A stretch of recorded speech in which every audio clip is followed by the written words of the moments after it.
Olá, muito boa tarde a você que nos acompanha aqui pelo Notícias Agrícolas. Está no ar mais um boletim de mercado, já com o fechamento da soja, uma análise sobre o que aconteceu com o mercado hoje, as expectativas aí para a cultura. Quem conversa comigo é o Fernando Pimentel, da AgroSecurity. A gente vai entender o que está acontecendo com a soja. Na semana passada, a gente teve aí uma pressão bastante grande com as commodities de uma forma geral. A soja sofreu bastante aí com essa pressão. Essa semana houve já um início de recuperação e hoje já pelo segundo ou terceiro dia consecutivo a gente tem preços positivos aí para as negociações. O vencimento maio, por exemplo, fechando com alta de quase 12 pontos a 13 dólares e 45 centos por bushel, o julho 13,42 subindo 11 pontos, o agosto 13,40 alta de 8 pontos mais 75 e o março de 2012 13,35 subindo 6 pontos. Fernando, muito boa tarde para você, obrigado pela sua participação aqui com a gente no Notícias Agrícolas. Um dia positivo para a soja, já era de se esperar, Fernando? O mercado, na verdade, ele está entrando na etapa de clima dos Estados Unidos, é normal essa volatilidade. Hoje, inclusive, conversei com produtores de Mato Grosso, estão um pouco assustados com essa movimentação, mas nós estamos no mês de maio. Maio é o mês da volatilidade da soja, é o weather market, a bolsa que define os preços está nos Estados Unidos, é uma bolsa doméstica, olha muito para o estoque interno, olha muito para a migração de soja para milho dentro dos Estados Unidos. Lógico que ela olha a Argentina, olha Brasil, olha estoque mundial, olha China, mas não podemos esquecer que Bolsa de Chicago é uma bolsa doméstica.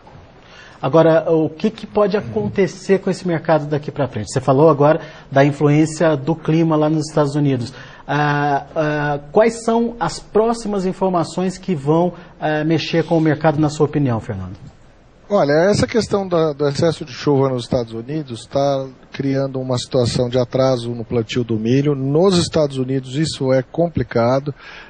Na verdade, existe aí toda uma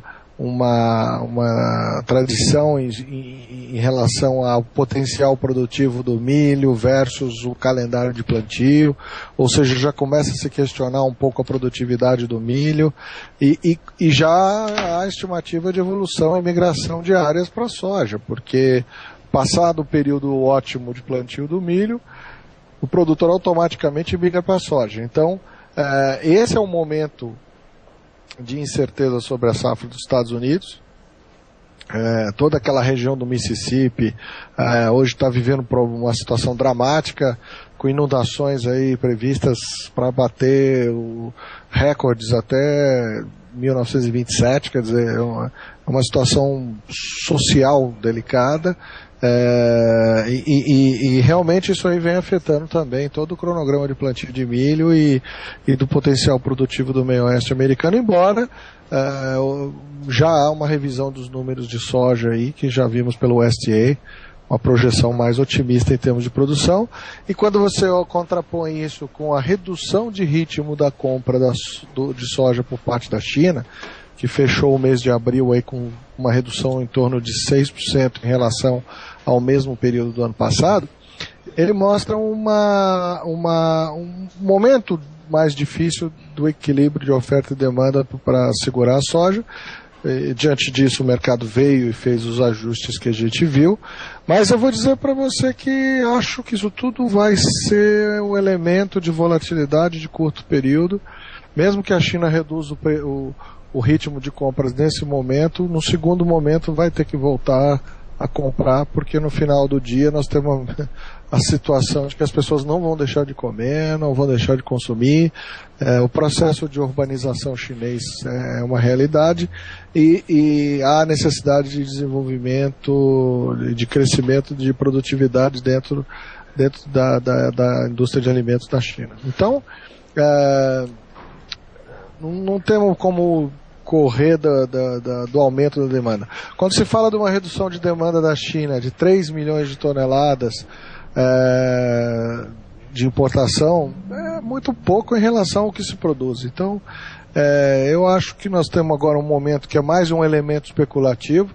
Toda hora vai ter notícia nova, a hora excesso de chuva, a hora eventualmente falta em algum outro lugar. É um embarque que cancela aqui, um contrato que cancela ali. Isso daí nós já vimos, esse filme é o cenário que marca normalmente os meses de maio e junho, e nós vamos ter que conviver com isso agora. Agora, Fernando, quando você fala aí desse cenário de possível aumento na área de soja, em função desse atraso do milho, que consequências isso poderia trazer para preço? Se isso se efetivar, se isso acontecer realmente, a gente pode ver uma pressão maior ou não? Pode ocorrer uma redução, a seguinte situação: nós teríamos uma elevação dos preços do milho, um fechamento do spread entre soja e milho, que vem ocorrendo já, de certa forma, ou seja, a valorização do milho frente à soja deve crescer nesse cenário de redução de área e migração de área para a soja. Ou seja, mexe mais com o milho, com o preço do milho, do que com o próprio preço da soja, é isso? Eu acredito que nós vamos ter um movimento de queda potencial e alta no milho, uma variação do preço relativo das duas commodities, deve puxar o trigo também. Agora, eu acho que o soja está limitado na queda, então eu acho pouco provável, mesmo com uma migração, a soja abaixo de 13 dólares por bushel agora, no horizonte aí de 30 dias. Agora, para o produtor que está nos ouvindo nesse momento, Fernando, o que ele precisa fazer? É hora de vender, é hora de esperar, é hora de pensar no futuro, enfim, qual é a dica para ele nesse momento? Olha, o produtor do cerrado, de uma maneira geral, já vendeu, já saiu na frente, muitos fizeram troca, muitos já fizeram pré-fixações. Hoje mesmo estava conversando com gente que conseguiu pegar ainda uma pré-fixação hoje. Então, para o produtor do sul, do Paraná, do sul do MS ou do Rio Grande do Sul, que está um pouco mais atrasado na comercialização, vale marcar um pouco o mercado, sim. Vale dar uma fixada, às vezes na sua cooperativa, ou se não fez troca numa revenda de insumo, ou se tem condições de fazer alguma trava, pode fazer aí 20%, 25%, não é ruim. Embora nós possamos ter surpresas em relação ao preço. Eu digo que essa safra é uma safra nervosa. Não temos espaço para erro. Nós não podemos ter uma quebra de safra de milho, por exemplo, ou uma retração na produção. Mesmo que haja essa migração de área para soja, o estoque não é tão confortável para aceitar uma quebra. Então, nós podemos viver momentos de altas aí para frente e alguém pode dizer, poxa, mas eu vendi e perdi o melhor momento do mercado. Não, o importante é o produtor construir a sua venda parcelada. Então, eu acho que para os produtores do Sul, que estão um pouco mais atrasados na sua venda, vale a pena, se as cooperativas estão fixando agora, fazer alguma coisa assim. Se é que já não fizeram, porque agora as cooperativas do Sul também têm oferecido alguma coisa na forma de troca, já tem revendas também do Paraná fazendo bom volume nessas transações. Então, de certa forma, hoje o Sul não está tão atrasado como costumava ser em relação ao Cerrado. Fernando, o Marcos da Rosa, lá de Canarana, lá no Mato Grosso... Meu amigo Marcos. Pois está participando aqui com a gente.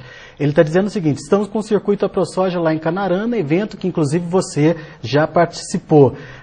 E os produtores de lá estão aguardando setembro para vender o resto da colheita. É uma decisão acertada, Fernando?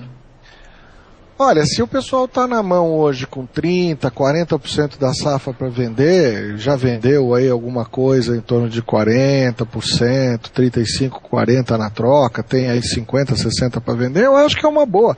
No ano passado foi assim também. O produtor fez uma inicial, vendeu aí um volume inicial para fazer seu hedge do fertilizante, para comprar alguns insumos, os químicos também. Depois fez tanto na região de Primavera como na região de Canarana, ali querência, enfim, os produtores também entraram no mês de setembro vendendo, BR-63 também, então foi um movimento harmônico, né? Mas isso tem muito a ver também com as altas. Nós tivemos altas em agosto e setembro de 2010 que trouxeram o produtor para o mercado. Nós precisamos ver se vamos ter esse movimento. Eu acredito que se o mercado não se movimentar muito acima de 14, provavelmente nós vamos ter essas vendas que já foram feitas, de fixação inicial de safra do Mato Grosso, e pode ser que o produtor não se movimente tanto no mês de setembro na venda, se o mercado permanecer nesse patamar que está hoje. Aí ele vai esperar um pouco mais para vender no spot. Eu acho que talvez ele, recobrando um pouco essa história recente, o que trouxe o produtor fortemente para o mercado de setembro foram as altas, né? Porque normalmente o produtor ia tentar carregar mais para o mercado spot para vender em cima da colheita e conseguir preços um pouco melhores. Muito bem, tá aí, estratégia de negociação da soja, um pouquinho do mercado aí, trazido pelo Fernando Pimentel lá da AgroSecurity. Obrigado, Fernando, mais uma vez pela sua participação, pelos seus esclarecimentos aqui com a gente no Notícias Agrícolas. Volte sempre. Obrigado, forte abraço a todos aí. Outro para você. Vamos então conferir os preços, vamos ver como encerraram as negociações para a soja lá na Bolsa de Chicago. O vencimento maio, $13,45 por bushel, subiu 11 pontos mais 75. Julho, 13,42, 11 pontos de alta. Agosto, $13,40 por bushel, 8 pontos mais 75 de elevação. E para março de 2012, $13,35 por bushel, alta de 6 pontos. Vamos ao milho também lá na Bolsa de Chicago. Milho que encerrou de forma positiva também, maio 6,81, subindo 12 pontos e meio, julho 6,80, alta de 3 pontos mais 25, setembro 6,53, alta de 1 ponto mais 75 e o dezembro $6,30 por bushel, alta de 4 pontos e meio. Esses são os números, portanto, de encerramento das negociações para os grãos lá na Bolsa de Chicago. A gente vai ficando por aqui, eu agradeço a sua atenção, a sua participação, agradeço ao Fernando Pimentel, agradeço ao Marcos da Rosa também, lá em Canarana, que está acompanhando aí as nossas transmissões. Obrigado pela sua participação, a gente volta daqui a pouco com o João Batista Olive, Mercado e Companhia, a partir das 6:30 da tarde. Continue com a gente.